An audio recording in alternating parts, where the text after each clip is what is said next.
People didn't see her smile. They saw the scar, that long, thin line running from her cheekbone to her jaw. It was all they ever noticed, until one man walked in, saw everything they didn't, and rewrote her story forever. The lunchtime crowd was brutal. Forks clattered, orders piled up, and the regulars, like clockwork, took their usual seats in booth 3, near the window, where they could watch people walk by and judge whoever brought them their food. Lena adjusted her apron for the 3rd time that hour and walked over with 2 waters and a smile she had practiced for years. It wasn't fake, but it wasn't free either. It cost her everything not to flinch when they looked at her. The older woman, pearl earrings, icy stare, looked at Lena's face before she looked at the menu. "Oh," she said under her breath. "It's her again." The man with her, the one with the smirk and the gold watch too big for his wrist, didn't bother lowering his voice. "I'm not hungry anymore." Lena placed the glasses down gently. "Would you like a few more minutes before you decide?" The woman leaned forward. "Do you really think it's appropriate to work in hospitality looking like that?" Lena's hand twitched, just for a second, but she didn't react. She had heard worse. Some said it to her face, others whispered it as she passed. But the words stuck either way. "I'm here to serve your table," she said calmly. "That's all." The woman scoffed. "You could have said that before you served your face to a broken mirror." Lena walked away. She didn't cry, not anymore. She went straight to the back, where the manager, a man who rarely noticed more than receipts and refills, stood by the register, pretending not to have heard anything. "Can you swap me out for booth 3? Lena asked. He shrugged. "You know how they are. Just ignore it. We need tips." Of course they did. Back in the kitchen, Lena leaned against the fridge, taking a deep breath. She ran her fingers over the scar, something she hadn't done since the accident 3 years ago. A car crash, 2 seconds of bad luck, 21 stitches, 100 assumptions ever since. She returned to the floor 5 minutes later, smile back in place, spirit patched like a leaky tire. But what she didn't know was that someone new had walked in. Someone who hadn't been in town in over a decade. Someone who wasn't looking for food, but found a reason to stay the moment he saw her face. Not because of the scar, but because of the story he remembered behind it. He sat quietly at the far end of the diner, in the booth nobody ever requested. Too close to the kitchen, too far from the windows. The kind of seat people avoided unless every other was full. But for him, it was perfect. He needed quiet. He needed time to watch her without being seen. He stirred his black coffee absent-mindedly, eyes fixed on Lena as she moved from table to table. Her movements were quick, efficient, almost graceful in their repetition. And yet, even when she smiled, there was something fragile underneath. Like a window just cleaned, still trembling from the pressure of being wiped too hard. He recognized that look. He had seen it before, not in her, but in himself. 15 years ago, this diner had been a lifeline, a place he'd scraped together hours washing dishes and bussing tables, saving every tip like it was gold. The owner back then had been different. Gruff but fair. The kind of man who let him eat off the clock if he worked hard, who gave him $5 extra every Friday and said, "Don't say I never gave you anything." It was here that he'd met Lena. Only she had been 10 then. Too young to work, but always there after school, helping her mother wipe down menus and refill napkin holders. She used to sit in the last booth, his booth, reading library books while her mother took late shifts. He'd given her half a grilled cheese once. She'd given him a smile so bright it made the rest of the diner feel dim. But then he left. Scholarship, then business school, then startups, then success that came fast sharp and demanding. He hadn't been back since. Until yesterday. Until the letter arrived. "Mom's gone. I didn't know who else to tell." Lena. He hadn't spoken to her in years. He didn't even know she still lived here. But the moment he read those 6 words, something pulled him back like gravity. He hadn't expected to see her so changed, so still, so scarred. He waited until her shift was nearly over. She passed by his booth 3 times before their eyes met. At first, she didn't recognize him. But then something shifted. A twitch in her brow, a pause in her steps. Her hands tightened around the coffee pot. "Ethan?" His smile came slowly, almost cautiously. "Hey, bookworm." Her breath caught. She hadn't heard that nickname in over a decade. He stood, not too close, not wanting to startle her. "I came as soon as I got your note." Lena blinked. You actually came?" "I said I would," he said simply. She looked down, confused. "I didn't expect you to remember. I never forgot you." The weight in that silence was thick. Everything they hadn't said for years suddenly danced between them, raw and unfiltered. Lena glanced around the room, then nodded toward the back exit. "Let's talk outside." They sat on the metal bench behind the diner, where old crates and broken chairs were stacked against the alley wall. The sun was setting, casting a warm orange across the pavement. "I'm sorry I just sent that," she said after a while. "I didn't know who else would even care." He looked at her, steady. "I cared. I thought you were some big shot now," she said. "Forbes and suits and meetings in Dubai." He smiled faintly. "I still drink diner coffee?" Lena chuckled for the first time that day. The sound cracked something in him. "What happened, Lena?" he asked gently. She looked away. "Life, I guess." Ethan didn't press. He waited. "I was in a car crash a year after Mom got diagnosed," she finally said. "Driving home from a double shift. A truck ran a red light. Everything just broke." She traced the scar on her face unconsciously. "When I came home from the hospital, she couldn't work anymore. I was the only one left to take care of her. Bills piled up. People stopped calling. Even the old regulars acted different." Ethan's voice was quiet. "And no one helped?" "They brought flowers. Said things like, 'You're brave,' or 'You'll be fine.' Then they stopped coming." She shrugged, like it no longer surprised her, but Ethan saw the truth in her eyes. She wasn't bitter. She was just tired. "Why didn't you tell me sooner?" he asked. Lena gave a small, tired laugh. "Because I thought maybe you'd turned into everyone else. Too successful to remember the girl with ketchup on her apron and borrowed shoes." Ethan reached into his jacket and pulled out something small, flat, worn, and wrapped in an old napkin. Lena frowned. "What's that?" He unwrapped it and handed it to her. A folded page from Charlotte's Web. She recognized it instantly. Her favorite book. The one she used to read in the diner after school, over and over, until the spine fell apart. It was her favorite line. "You have been my friend." That in itself is a tremendous thing. Her hand trembled slightly as she held it. "You dropped it the night I left," Ethan said. "I've kept it ever since."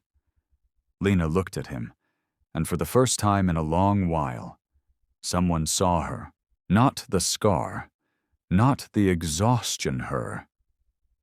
And she realized she wasn't as alone as she thought. Ethan didn't leave after that night. He didn't fly back to his penthouse apartment in Seattle, didn't reschedule his business meetings, didn't send a driver to check in on her. Instead, he rented a quiet room above the hardware store just 2 blocks from the diner. Walking distance from the world he'd left behind and the woman he'd just found again. Lena didn't ask him to stay. She didn't expect it either. She'd had too many people promise forever and disappear by Friday. But Ethan didn't make promises. He made space. He showed up. Every evening after Lena's shift, he waited across the street with 2 cups of coffee, hers with 1 sugar, just like she used to take it at 10 years old. They'd sit on the curb together, sometimes talking, sometimes not, just breathing in the small-town air, surrounded by rusted cars, blinking street lamps, and memories neither of them had fully unpacked yet. Some nights they laughed, other nights she cried, and Ethan listened to every word. Lena told him about her mother's slow decline, the nights she'd lie awake, terrified that she wouldn't wake up in time for the next dose of medication, the doctors who stopped trying, the nurse who whispered, "She won't make it through winter," and handed her a grief pamphlet 3 weeks too early. She told him about the scar, how it made people pause, how dates ended the moment the lighting changed and they saw it clearly, how one kid at the grocery store had screamed when she leaned down to return a dropped toy, how she started brushing her hair forward, wearing oversized glasses she didn't need, just to block the sight of her own reflection. Ethan never flinched, not once. When she was done, he held out his palm. She looked at him, puzzled. "Let me show you something," he said. She placed her hand in his. He slowly pressed her fingers to the side of his neck, just below the collarbone. A long, raised scar, jagged, twisted, the kind made by pain and metal and memory. "What?" she began. "Motorcycle crash, 19. Didn't walk for 3 months. Never told anyone in the office. They'd smell blood in the water." Lena stared at him, her fingers still touching the ridge of old pain. "But I never saw it." "Because I never show it," he said softly. "Not because I'm ashamed, but because I didn't think it mattered." She pulled her hand back slowly.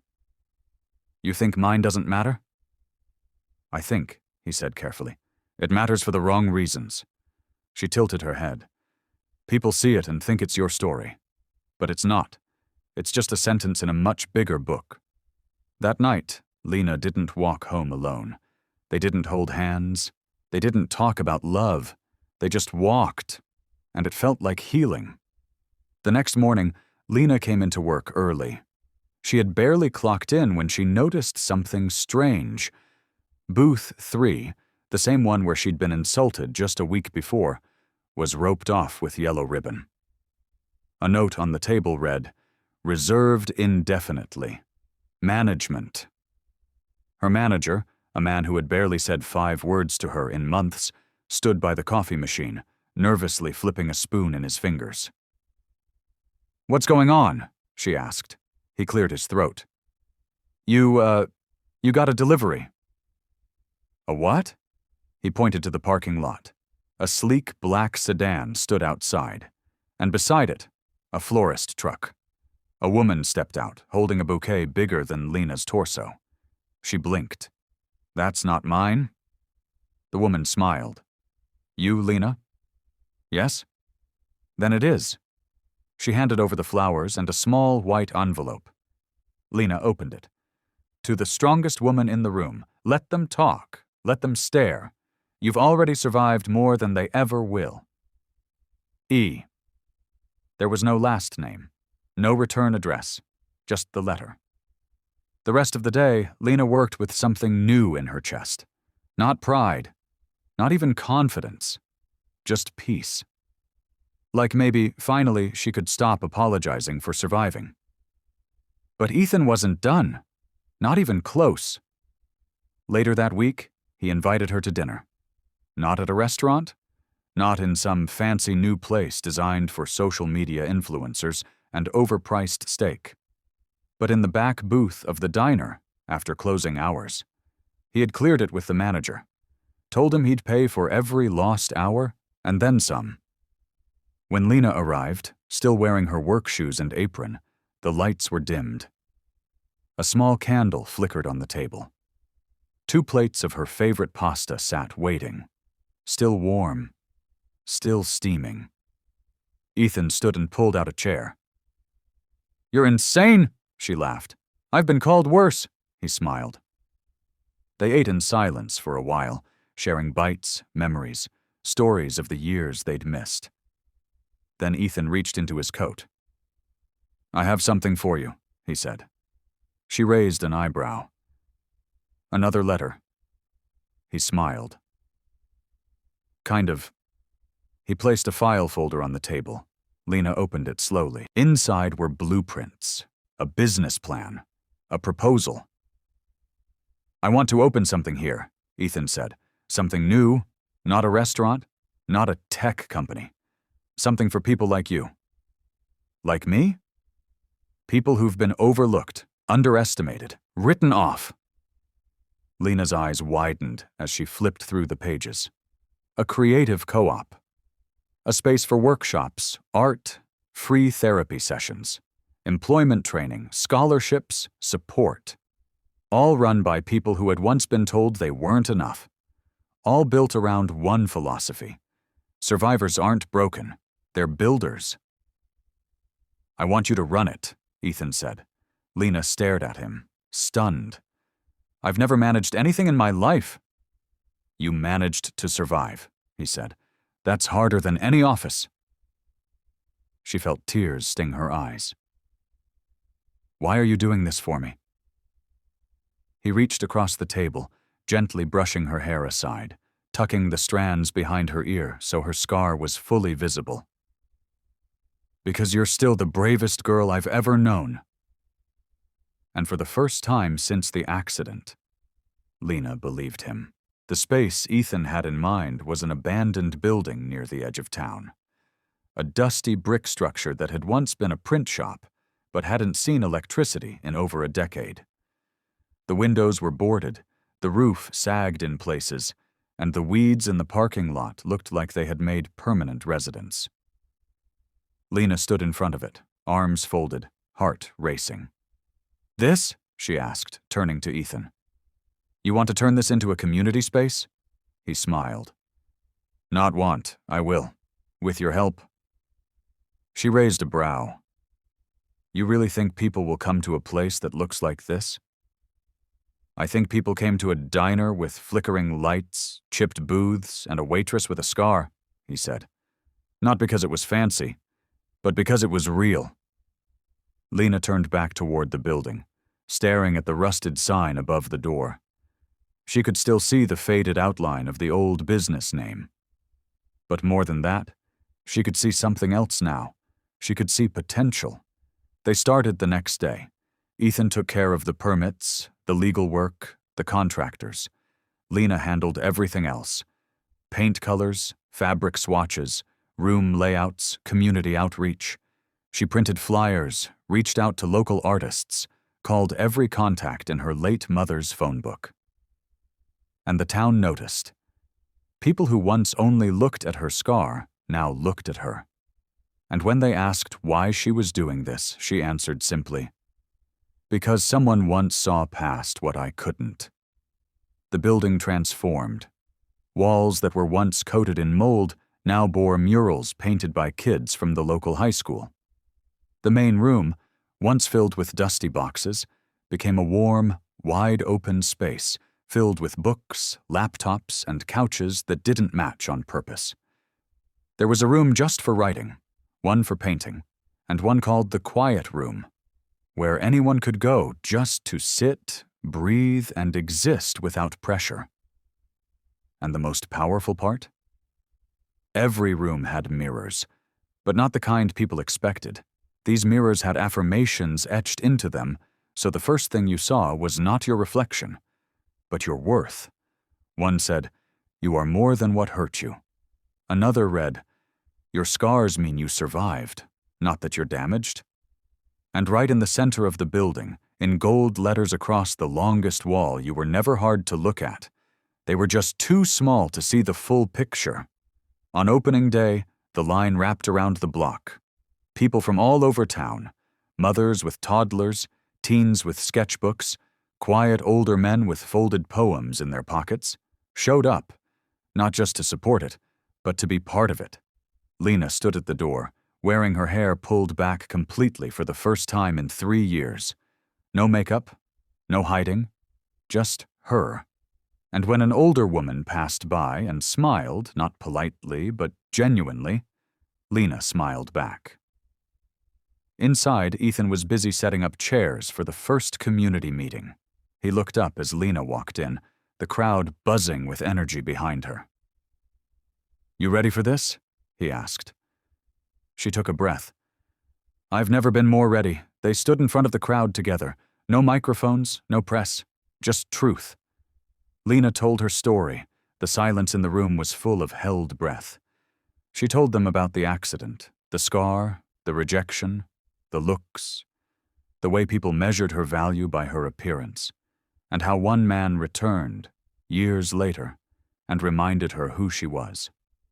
Not with money, not with pity, but by showing up and staying. "You can't rebuild someone in a day," she said, "but you can stand beside them long enough for them to rebuild themselves." When she finished, people didn't clap right away. They stood. And when they clapped, it wasn't polite. It was thunder. The center became more than they imagined. It didn't just serve the community. It healed it. Kids who once skipped school now stayed late for mentoring programs. Women who once covered their bruises with scarves came in with their heads held high, ready to speak for the first time. And Lena? She found her voice in every corner of that building. She gave talks, hosted workshops, started a local podcast. She even created a scholarship program in her mother's name for young women who had been told they were too different to succeed. One evening, as she closed up, she found a single white envelope on the welcome desk. No return name. Just a message. "I came here last year afraid to speak. Today I told my truth in front of strangers. Thank you for showing me that scars don't ruin the story. They make it worth telling." There was no signature, but Lena folded the note carefully, added it to the wall of messages behind her desk, and whispered, "Thank you, whoever you are."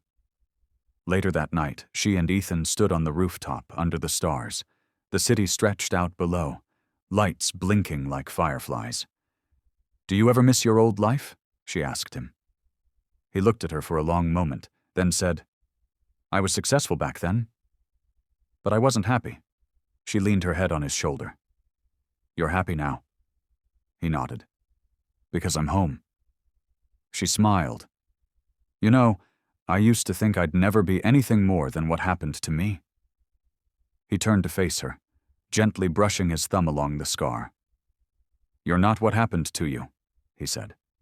"You're what you chose to become after." And she knew, deep down, that this scar, this line so many people had judged her for, had been the very thread that led her here to healing, to purpose to him. If this story touched something in you, remember this. You're never just your pain. You're what rises from it. Whether your scars are visible or hidden, they are proof that you survived. So lift someone else up. Look past the surface. Show up for someone who thinks no one sees them.